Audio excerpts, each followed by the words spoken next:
Marcos capítulo 3, versículos del 13 al 19 dicen así.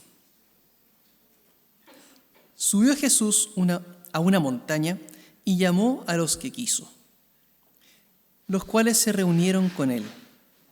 Designó a 12, a quienes nombró apóstoles, para que lo acompañaran y para enviarlos a predicar y ejercer autoridad para expulsar demonios. Estos son los 12 que nombró: Simón, a quien llamó Pedro; Jacobo y su hermano Juan, hijos de Zebedeo, a quienes llamó Boanerges, que significa hijos del trueno; Andrés, Felipe, Bartolomé, Mateo, Tomás, Jacobo, hijo de Alfeo, Tadeo, Simón el celote y Judas Iscariote, el que lo traicionó. Comentaba también en el primer culto que al estudiar esta sección con los pastores preparando el sermón para el día de hoy, hubo una pequeña dificultad porque es básicamente una lista de llamados a ser apóstoles. Está medio difícil extraer de acá un sermón para compartir un día domingo. De buenas a primeras era como, ¿y aquí qué se dice? Sin embargo, si prestamos atención a esto, desde la óptica que lo venimos haciendo en la saga de sermones que nos ha traído hasta acá, cobra un sentido y una relevancia inesperada, si se quiere, por lo menos para mí inesperada. Así que sumerjámonos allí. Vamos a comenzar por el principio. ¿Qué decía? Subió Jesús a una montaña y llamó a los que quiso, los cuales se reunieron con él. Designó a 12. Voy a dejar hasta ahí. Cuando en la tradición de los evangelios sinópticos se menciona que Jesús sube a una montaña, no es cualquier evento. Frecuentemente no es como ir al lago, como ir al valle, como ir al pueblo, como ir a cualquier lugar. La montaña tiene una connotación especial. ¿Por qué? Porque en la carga de la tradición del Antiguo Testamento, que era el contexto cultural en el que se movió Jesús, la montaña reflejaba ese momento de la historia en que Dios se encontraba con el ser humano. Momentos de revelación, momentos de pacto o alianza, momentos de confirmación, momentos profundos de contacto entre lo divino y lo humano. En la tradición judía sucedían en el contexto de la montaña. Cuando Jesús comienza esta sección subiendo a una montaña, es porque lo que va a pasar aquí es especial. Y luego nos dice que llamó discípulos, ¿cierto? A los que quiso. ¿Cuántos llamó? 12. Y uno como es evangélico está acostumbrado a esto, ¿no? Llamó 12. Obvio, son los 12 apóstoles, eso lo hemos escuchado toda la vida. ¿Por qué no llamó 13? O 10. Si lo consideramos bien matemáticamente, en base 12 es como raro. 12 son la docena de huevos, la media docena que uno compra, pero no es como que uno use docenas en muchas cosas en la vida. La base 10 es la principal, pero aquí llamó a 12. No es tan común. Entonces, nuevamente, se requiere allí un poco de contexto en la tradición hebrea para entender que ese 12 tenía sentido en el contexto judío. Los 12 frecuentemente hacía alusión a las 12 tribus de Israel. El pueblo escogido de Dios. Ese 12 frecuentemente lleva a pensar en esto de cuando Dios hace la alianza con su pueblo, con las 12 tribus, y las conforma como pueblo escogido, especial tesoro entre las naciones. Y entonces Jesús sube a una montaña, llama y nombra a 12. Esto para un lector no puede pasar desapercibido. Continúa lo que venía haciendo en los sermones anteriores, cada vez que hemos mencionado que Jesús toma una tradición que ya existía y la da vuelta, ya sea que la desarma, que la invierte o que sencillamente la destroza. Aquí lo vuelve a hacer, porque vuelve a mostrarnos que está haciendo algo nuevo respecto de la tradición religiosa y cultural de aquella época. ¿Quién era el pueblo escogido? El pueblo de Dios, el pueblo de Judá y de Israel. ¿Por qué? Porque eran sangre heredera de Abraham y del pacto de Dios que hizo con Moisés en el Sinaí. Pero Jesús sube al monte y nombra nuevos 12. Aquí comienza un nuevo pueblo. Este es distinto de un pueblo asociado a etnia, a sangre o a raza o a cualquier otro criterio. Ya vamos a hablar de los criterios. Adelantemos un poquito. ¿Con qué criterio llamó a Jesús a los 12? El texto dice, a los que quiso. Eso también desarma un poquito lo que uno podría pensar. ¿Por qué llamó? No sabemos. ¿Para qué? Ya nos va a decir para qué. Pero, ¿qué criterio utilizó? A los que quiso. Este pueblo de Dios que está naciendo a la luz del Evangelio, preservado en esta memoria, nos dice, es por mera voluntad de Dios en Jesús. Es por gracia y es porque Él lo quiso así. Y es un pueblo nuevo, es distinto a lo que viene pasando atrás. Vamos a volver sobre esto en el final, pero ojo, porque insistentemente, como un martillo que no se cansa, semana a semana, el evangelista nos recuerda, Dios no cabe en las tradiciones religiosas vigentes. No cabía en las de ellos, tampoco cabe en las de nosotros. Pero continuemos con el pasaje. Ahí tenemos un primer punto, ¿cierto? Respecto de la fundación de un nuevo pueblo y cómo desarticula las tradiciones religiosas de la época. Pero, continuemos la lectura. En el versículo 14, designó a 12, a quienes nombró apóstoles, para que lo acompañaran y para enviarlos a predicar y ejercer autoridad para expulsar demonios. Hasta ahí. Y designó a 12, a quienes llamó apóstoles. ¿Para qué? Para enviarlos a predicar, para expulsar demonios. Hay algo antes. Para que caminaran con Él. Designó a 12, antes que todo, para que caminaran con Él. Y esto, aquí hay una señal a las estructuras de selección de discípulos que se seguían en aquella época, un proto-rabinismo. El rabinismo asentado, como lo conocerá el mundo judío, se desarrollará siglos más tarde, entre el siglo II y III. En esta época podemos hablar de un proto-rabinismo, algo inicial, donde las tradiciones ya se venían decantando y dando, pero de lo que se entiende hoy en día, que estuvo vigente en la época de Jesús, es que sí existían maestros, rabinos, por lo menos 2 casas principales en el contexto fariseo, entre otras, asentados en Jerusalén. ¿Y cómo era el proceso de selección de discípulos? Los niños hebreos pasaban por un proceso de estudio de la ley, de la Torá, entre los 5 a los 8 años, más o menos, 7, 8 años. El objetivo, memorizar la ley. Llegaban a una evaluación, y aquellos que se mostraban aptos y competentes para memorizar la ley pasaban al siguiente bloque, de los 7, 8 hasta los 10, 12 años, donde pasaban a memorizar el Tanaj, o sea, no solo la ley, también los profetas y los otros escritos.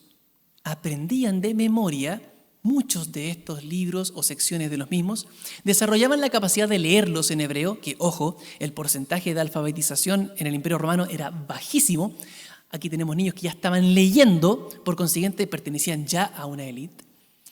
Después de eso terminada esa evaluación, donde se medían las competencias para memorizar y leer el Tanaj, pasaban a una nueva etapa, donde aprendían la tradición de interpretación de los maestros. Porque una cosa es leer lo que está escrito y otra cosa es cómo se entiende, cómo se interpreta, la Gilal, entre otros, y pasaban a aprender qué maestro decía, qué otro maestro decía, cuáles son los argumentos, cómo se debate, y ya más o menos a los 15 años terminaba ese proceso y buscaban a un maestro. Aquel niño que pasó por todo ese proceso buscaba tal maestro, yo quiero ser discípulo de tal maestro, e iba a su casa y se sometía a una entrevista, a una evaluación, donde el maestro evaluaba 2 cosas. Número 1, ¿qué tanto sabe de la Torá y del Tanaj, de la ley? ¿Qué tanto sabe? Si puede repetir de memoria, si puede leer, ¿cuánto aprendió? Segundo, ¿qué capacidad tiene de oratoria para explicar y para defender? Porque no le servía a ese maestro un discípulo que no podía después explicar o enseñar o continuar con la tradición de enseñanza de ese maestro. Y aquellos pocos que satisfacían al maestro de aquella época, entonces eran elegidos. Y se les autorizaba a asistir a la casa del maestro en Jerusalén día a día para aprender a sus pies, para seguirlo, para servirlo, para entender su forma específica de interpretar la ley, porque tenían escuelas distintas de interpretación. Y entonces en algún punto en el futuro podría llegar a ser él mismo un maestro. Piensen en todo lo que les acabo de contar. Ahora vamos a Jesús. Sígueme.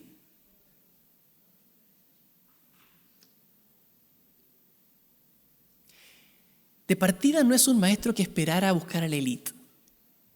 Ojo que la mayoría de los judíos de aquella época no superaban el primer nivel. Llegaban al examen inicial de la Torá, daban lo que podían, felicidades, el maestro le decía, le aconsejo volver a su casa y aprender el oficio de sus padres, aprender la carpintería, aprender la herrería, dedicarse a la pesca, a lo que su padre haga. No continúe por acá, esto no es para usted.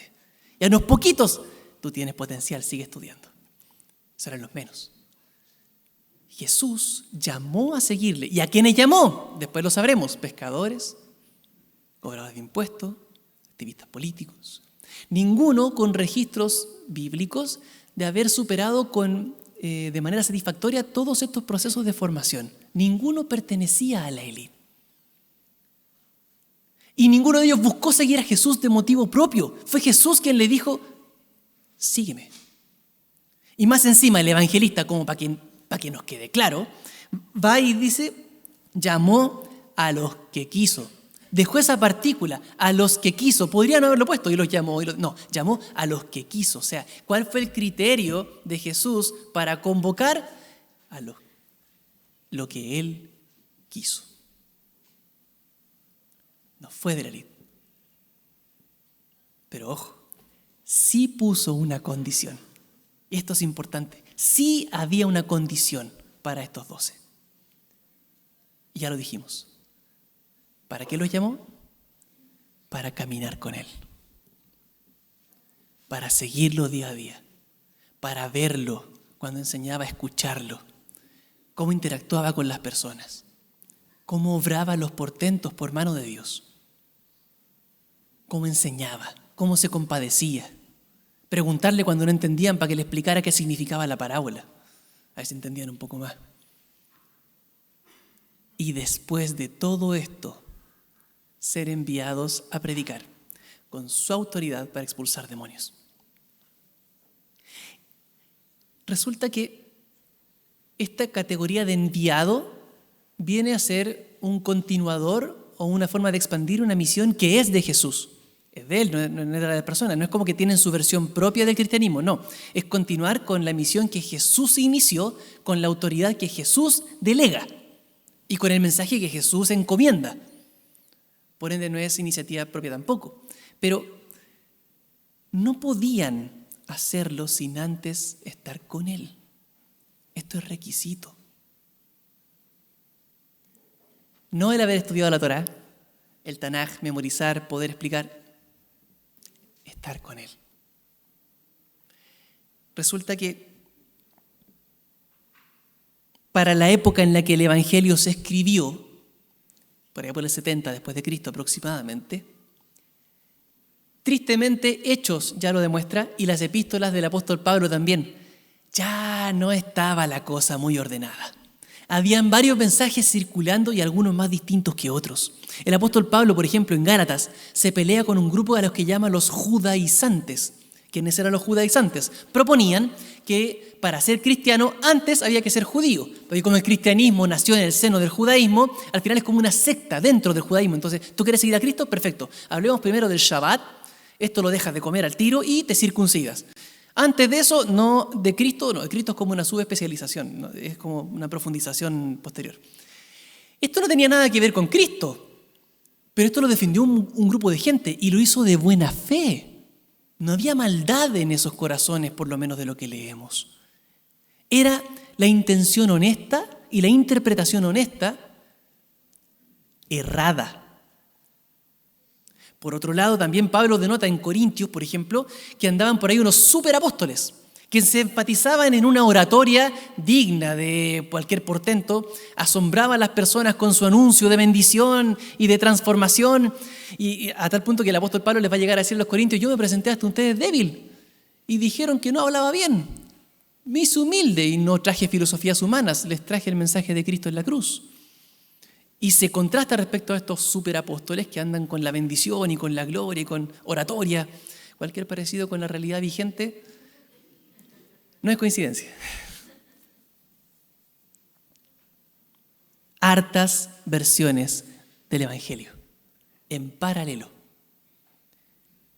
Se hacía raro ya leer este Evangelio de Marcos, donde Jesús viene sanando, perdonando, transformando, pervirtiendo. Tanta gente lo sigue que en la prédica de la semana pasada vimos, como la pastora María Eugenia nos decía, tuvo que subirse a un bote, a un lago, porque la gente lo empujaba tanto que capaz que no podía ni caminar.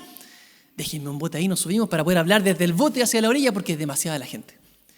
Mucha gente lo seguía, un ministerio fructífero. Y de repente el evangelista pone un stop, alto, subió a un monte, se alejó de todo eso y designó a 12 para que caminaran con él. ¿Qué pasó? Décadas después tenemos una iglesia que se ha esparcido por el mundo, explotó el evangelio, pero muchas versiones de este evangelio empezaron a circular en paralelo. Y la pregunta honesta, la pregunta sencilla, ¿hay alguna correcta? ¿Son todas correctas? ¿Alguna se equivoca en algo? Y en medio de esta duda o potencial discrepancia, el evangelista nos va a decir algo. Miren, hay mucha gente predicando de buena fe, hay mucha gente transmitiendo la memoria de lo que habría pasado con Jesús, pero solo 12 caminaron de cerca con él.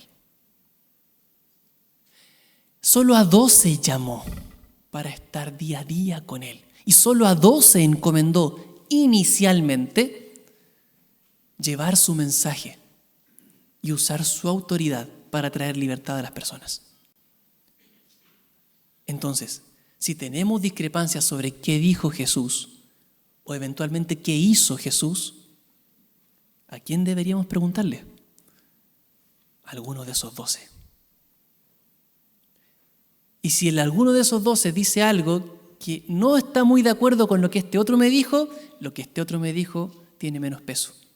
Porque a 12 Jesús llamó, les encomendó que estuvieran de cerca con él, que conocieran, que vieran, que aprendieran, que vivieran, y luego les encomendó ir a predicar. Efectivamente, no toda transmisión o predicación del evangelio es correcta. Y no me quiero meter con la intención del corazón. Hay gente que de mala fe va a buscar confundir o distorsionar, quizá por ventaja personal. No me quiero meter ahí. Metámonos en un anhelo honesto por compartir. Aún con buenas intenciones, queridas, queridos, podemos terminar pasándole al otro cargas que ni nosotros podemos llevar. Terminamos haciendo más esclavos de ideas que nada tienen que ver con Cristo. Resulta que el mensaje, la iglesia terminó entendiendo, el mensaje precisamente es Cristo. Él es el mensaje, lo que se anuncia. Es Jesús, Él es que da libertad. Es su autoridad la que nos libera, no una oración muy hermosa, muy bien dicha y con harta emoción. Es Cristo el que libera. Es Cristo el que transforma. Es su enseñanza la que modifica nuestra forma de pensar y de vivir. No las capacidades oratorias del que está hablando adelante o el carisma de quien pudiera estar. No, es Cristo. Eso parece que se anduvo perdiendo en el camino. Y por eso el evangelista decide guardar en medio de este proceso narrativo, interrumpir para decir, miren, y esto por favor téngalo claro, hubo 12 que preservaron esta memoria. Si alguien tiene dudas, busquen a gente que aprendió de ahí. Ahí está lo que ha de ser transmitido. Entonces, en el primer punto hablamos, Dios nos adapta a nuestras tradiciones religiosas de la época, ni en esa época ni hoy. Segundo punto, no toda transmisión del evangelio es válida, porque sí hay un criterio, y el criterio es caminar con Cristo antes que todo. Antes de ser enviado, antes de enseñar, es caminar con Cristo. Ojo aquí, hay que hacer una distinción, me parece prudente. En el Evangelio de Lucas, y en la obra de Hechos, se habla de un segundo tipo de persona que comparte el Evangelio. Se llama el testigo. Y me seréis testigos en Judea, Samaria y hasta la última tierra. Ese ser testigo es distinto a enseñar la palabra o predicar. ¿Por qué? Porque el testigo lo que hace es decir lo que vio, contar lo que le pasó. Ejemplo clásico, el ciego en el Evangelio de Juan. Lo persiguen los fariseos para decirle, dinos quién te sanó, dinos por qué lo hizo, en nombre de quién lo hizo. El ciego le dice, no tengo idea, no sé quién es, no sé el nombre de quién lo hizo, solo sé una cosa. Antes era ciego y ahora veo. y Él me sanó. Eso, queridas, queridos, lo podemos hacer todos. Del momento que recibimos la gracia del Señor en nuestro corazón, estamos capacitados para ser testigos y contar lo que Dios hizo por nosotros. Ok, no todos tenemos ese testimonio de yo era una persona sin posibilidades de vida y Dios me sacó del borde de la muerte, me dio vida nueva. Son impactantes, yo lo entiendo. Yo no tengo un testimonio así, pero yo también tengo mi testimonio menos impactante, pero es lo que Dios hizo en mi vida y eso lo puedo contar con transparencia y con honestidad y con libertad. Dios hizo esto en mí, yo antes de la silla, Dios fue cambiando esto. Y eso lo podemos hacer todos. Es distinto lo que pasa acá. Este es el envío a continuar con el ministerio de Jesús, con el mensaje de Jesús, con su autoridad, enseñando, poniendo bases para la transformación de la vida. Esto pasa solo después de caminar con Él. Solo después de una relación profunda y significativa con el Señor. Solo después de un estudio profundo de su carácter, de sus enseñanzas, de su obra, puede uno recién estar en el lugar donde uno empieza a compartir y enseñar sobre Jesús. Testigos siempre, pero para enseñar hay que primero conocer, relacionarse, estudiar, compartir. Tercero, hay que meterse en la lista de nombres. Esto no podemos evadirlo, porque el autor, aquí se pone muy curioso el evangelista, fíjense bien, vamos al versículo 16. Estos son los 12 que nombró. Simón, a quien llamó Pedro. Jacobo y su hermano Juan, hijos de Zebedeo, a quien llamó Boanerges, que significa hijos del trueno. Andrés, Felipe, Bartolomé, Mateo, Tomás, Jacobo, hijo de Alfeo, Tadeo, Simón el Celote y Judas Iscariote, el que lo traicionó.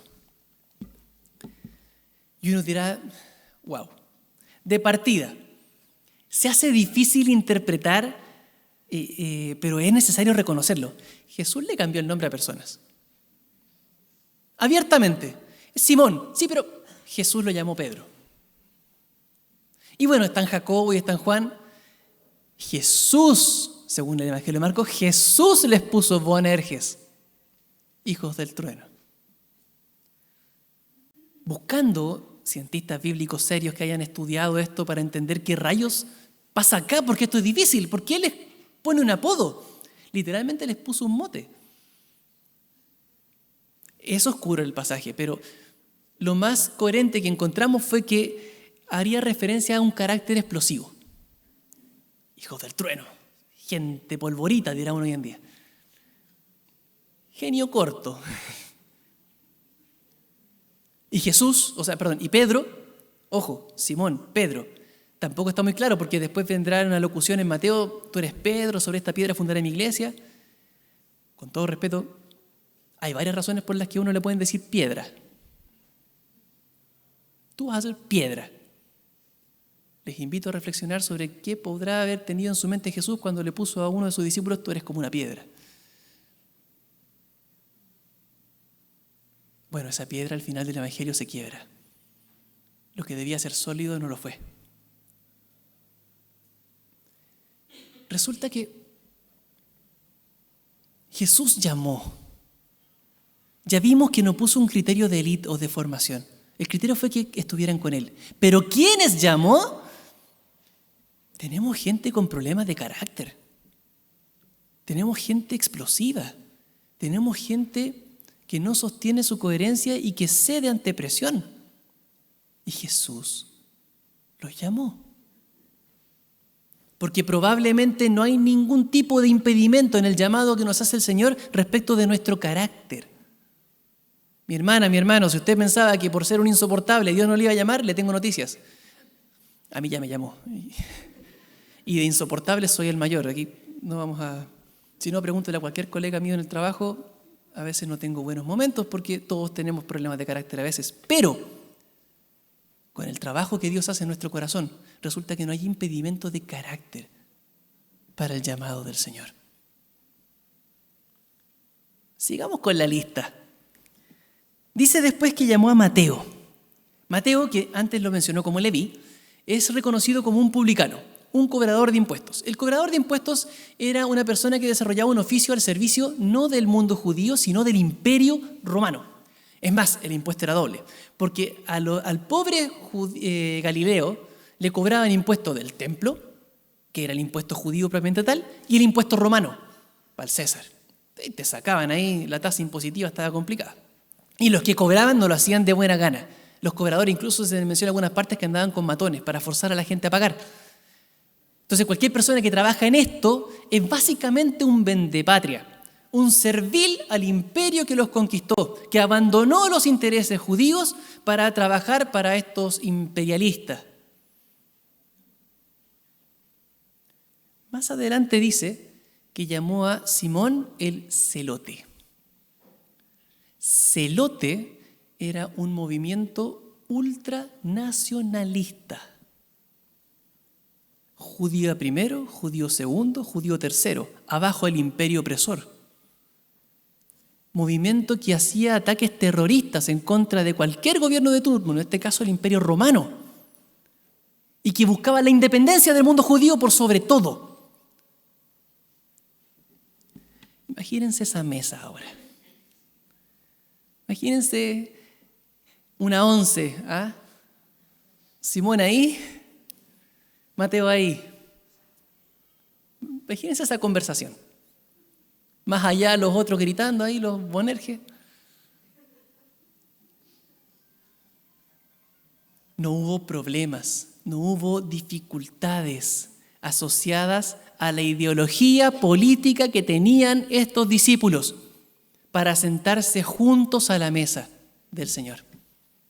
Y es que, queridos, no podemos permitir que una opción política particular, filosófica, ideológica, económica, sea un impedimento para sentarme con mi hermana y con mi hermano, porque ante todo es el Señor quien nos llama. Entonces, por un lado, jamás podemos tener una opción política u ideológica por sobre el Evangelio que conquistó nuestro corazón. Pero por otro lado, dentro del Evangelio que conquistó nuestro corazón, caben distintas opciones políticas e ideológicas, porque el celote estaba ahí y el publicano también. Y décadas después, cuando el Evangelio fue escrito, todavía se acordaban, ese era celote. O sea, no se borró su identidad, no se esconde su opción política. No es que yo soy cristiano, entonces yo ya no tengo opinión política porque yo sigo a Cristo. No la borró. Lo que pasa es que no fue su prioridad, porque antes que eso fueron recortados como apóstoles, elegidos por el Señor. Y luego ya, bueno, ese era celote, ese era publicano. No permitamos, queridas, queridos, que los vaivenes políticos e ideológicos de nuestro tiempo nos dividan el corazón y nos lleve a mirar al otro como alguien que no es digno de sentarse a la mesa del Señor, como alguien con quien no puedo conversar. Yo debo poder sentarme en la misma mesa porque Cristo está a la cabeza. Entonces, recapitulando, para cerrar. Primero que todo, respecto de esto nuevo que el Señor está haciendo con la señal de los 12, con subir al monte, el nuevo pueblo, siempre recordar, Dios no cabe en este templo. Tenemos que remodelarlo, esto hay que hacerlo bien. Pero Dios no cabe acá. Dios no cabe en este sermón. Dios no cabe en el ministerio de liturgia o en una linda canción. Tampoco cabe en nuestros ministerios específicos. No cabe en la GEA, no cabe en la UFA, no cabe en los varones, no cabe en las mujeres, no cabe en la escuela dominical. Dios tampoco cabe en un estudio bíblico de la Academia Bíblica. No cabe. Lo supera. Y entonces no se extrañe si el día de mañana debemos cambiar algo. Si hay que adaptar algo. Porque nuestra forma de trabajar y de ser iglesia no es sagrada. Lo sagrado es Cristo. Y entonces, si descubrimos que hay una necesidad que no estamos supliendo, hay que suplirla. Y si hay que hacer un cambio, se hace. Si alguien se da cuenta que algo no está bien, tiene que conversarlo, decirlo. Tiene sus líderes, sus pastores, sus líderes de ministerio, sus diáconos. Conversémoslo. Porque si de repente a alguien Dios le mostró, oye, hay que ir por otro lado, esto es necesario conversarlo para descubrir, y si es así, haremos los cambios. No puede pasar que terminemos consagrando una forma o unas paredes, porque Dios lo que consagra es el corazón de las personas. Y entonces tengamos cuidado de no enamorarnos de esto, sino de Cristo. Número 2, no toda transmisión del Evangelio está correcta. Aunque las intenciones sean las más puras, hemos de siempre recordar que el primer criterio que le puso el Señor a los 12 que llamó fue caminar con Él. antes que todo. No podemos comunicar el Evangelio si no sostenemos una comunión personal e íntima con el Señor, si no nos aventuramos a leer para conocer su carácter, para conocer qué lo motivaba, qué lo impulsaba, cuál era su mensaje, cómo esto se articula. Si no, vamos a terminar transmitiendo cualquier otra cosa, menos a Cristo. Ojo ahí. De buena fe podemos hacer esclavos. De buena fe podemos arruinar la vida de la gente. La predicación es Cristo, solo Cristo, porque en Él hay salvación y en Él hay vida. Y tercero, si entró hoy día acá y en su corazón albergaba algún tipo de resquemor, alguna razón por la que cree que el Señor no le puede llamar, le tengo noticias. Porque no hay problema de carácter, no hay ideología política o filosófica que sea impedimento para recibir el llamado del Señor a seguirle, a vivir en Él y a servir. Nada va a impedir que el Señor toque su corazón. Versículo 19. Y Judas Iscariote, el que lo traicionó, ¿se ha sentido traidor del Evangelio? ¿Que ha decepcionado al Señor? Bienvenido. Aún a alguien que lo traicionó, el Señor lo llamó. En ese punto de su vida, el Señor lo llamó. Ni siquiera las experiencias pasadas, por malas que éstas puedan ser, son impedimento para el llamado del Señor en su vida y en la mía. No hay excusas, no hay dudas, no hay miedos, no hay nada. Si el Señor le está llamando, la única respuesta es: aquí estoy. Pónganse en pie, vamos a orar.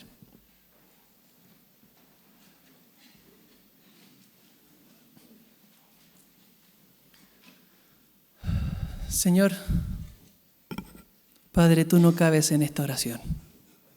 Tú no cabes en este sermón. Pero si por medio de esta palabra has decidido obrar, entonces queremos hoy abrir nuestro corazón y reconocer que tú nos estás llamando a seguirte, a caminar contigo. Señor, queremos caminar contigo y dejar de lado todo tipo de excusa que en el pasado hemos osado a levantar ante ti.